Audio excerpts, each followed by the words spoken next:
গ্রেফতার করা হয়েছে সব্যসাচী দত্তকে। তোলাবাজি, হুমকি, একাধিক অভিযোগে তাকে গ্রেফতার করা হয়েছে। গতকাল গভীর রাতে তাকে গ্রেফতার করা হয়। রাজারহাটের ফ্ল্যাট থেকে গ্রেফতার করা হয় পুর নিগম অর্থাৎ বিধাননগর পুর নিগমের চেয়ারম্যান সব্যসাচী দত্তকে গ্রেফতার করা হয়েছে গতকাল গভীর রাতে। এবং বিধাননগর যে থানা থেকে, বিধাননগর উত্তর থানা থেকে বের করার সময় যেভাবে তাকে দেখে ডিম ছোড়া হয়, পচা টমেটো ছোড়া হয়, সেই ছবি আপনারা দেখতে পাচ্ছেন এই মুহূর্তে দাঁড়িয়ে।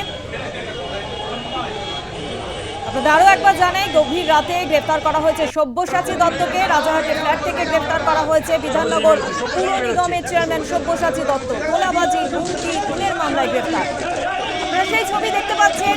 থানা থেকে বের করার সময় রীতিমতো সব্যসাচী দত্তকে দেখে ডিম ছোড়া হলো পচা টমেটো এবং গোবরও কিন্তু ছোড়া হয়েছে। সেই ছবি দেখতে পাচ্ছেন আপনারা। পচা ডিম, পচা টমেটো ছোড়া হয়েছে সব্যসাচী দত্তকে দেখে।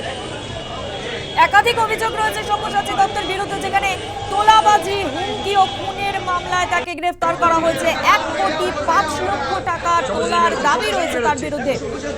দেখুন, সব্যসাচী দত্ত তাকে বের করা হচ্ছে এবং সেই সময় কার্যত তাকে দেখে ডিম ছোড়া হচ্ছে, টমেটো ছোড়া হচ্ছে। সেই ছবি আপনারা দেখতে পাচ্ছেন। বিধাননগর পুর নিগমের চেয়ারম্যান, প্রাক্তন চেয়ারম্যান সব্যসাচী দত্ত, তাকে দেখে পচা টমেটো, ডিম ছোড়া হচ্ছে। গভীর রাতে বাড়ি থেকে গ্রেফতার করা হয় সব্যসাচী দত্তকে। তোলাবাজি, হুমকি, খুনের মামলায় তাকে গ্রেফতার করা হয়। 1,05,00,000 টাকা তোলার দাবি মতো তোলা না পেয়ে হুমকির অভিযোগ।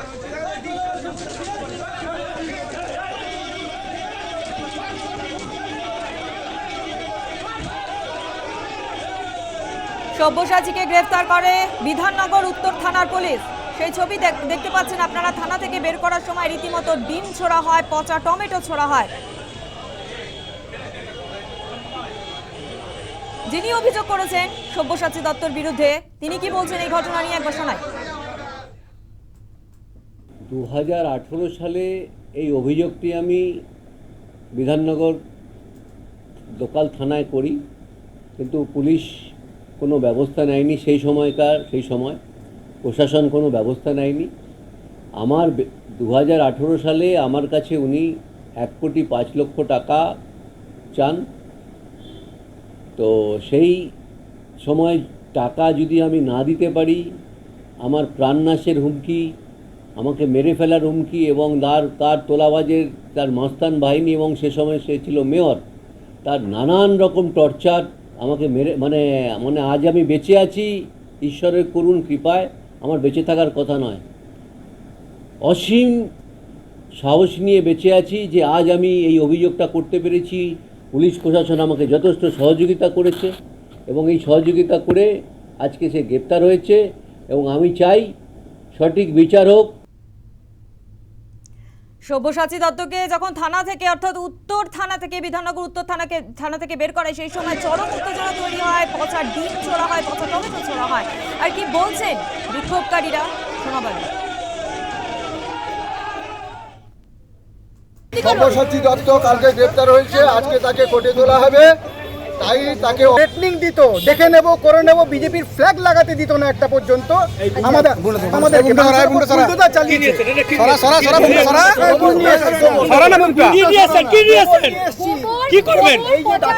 সব্যসাচী দত্ত, তাকে গোবর ছুঁড়ে মারবো আমরা, তাকে গোবর দিয়ে শুদ্ধিকরণ হবে। এই যে অনেকের হাতে ডিমও দেখছি, ডিম তো মারা হচ্ছে, সারা রাজ্য জুড়ে ডিম চলছে, এটা গোবর নিয়ে চলছে, গোবর নিয়ে শুদ্ধিকরণ হবে। এটা কি ঠিক করে দেবেন? হ্যাঁ, ওনাকে গোবর দিয়ে স্নান করাবো। আর এই বিষয় নিয়ে বিজেপি বিধায়ক শারদ মুখোপাধ্যায় তিনি কি বলেছেন একবার শোনাবো। সব্যসাচী ডান হাত বাঁ হাত দু হাতেই কামান, তো হয়েছে হবে। দুর্নীতির স্তম্ভ একটি ঔদ্ধত্যার থেকে বড়, ঔদ্ধত্য আর দম্ভের স্তম্ভ। ওনার মতো দাম্ভিক লোক, দাম্ভিক পৌরপিতা, দাম্ভিক বিধায়ক, ঔদ্ধত্যর চূড়ামণি উনি দেখা যায়নি পশ্চিমবঙ্গে। অনেক বিধায়ক দেখা হয়েছে, অনেক কাউন্সিল দেখা হয়েছে, আমার সঙ্গে ফোনে যেভাবে উনি কথা বলেন মনে হয় না কোনো ভদ্রতা শিখেছেন কোথাও। এর তৃণমূল তো চুরের কোম্পানি, তৃণমূল মানে যে তৃণমূল মাফিয়া কোম্পানি, ওটা কোনো পার্টি না, টিএমসি মাফিয়াদের দল। মাফিয়াদের সেই গডফাদার বই পড়েছিলেন আপনারা, সেরকম আমাদের গডমাদার কালীঘাটে থাকে। চোরটা গাঁট কাটার দল, কি আর হবে, একের পর এক জেলে ঢুকবে। এতে আকস্মিক হলেও আশ্চর্য হয়নি।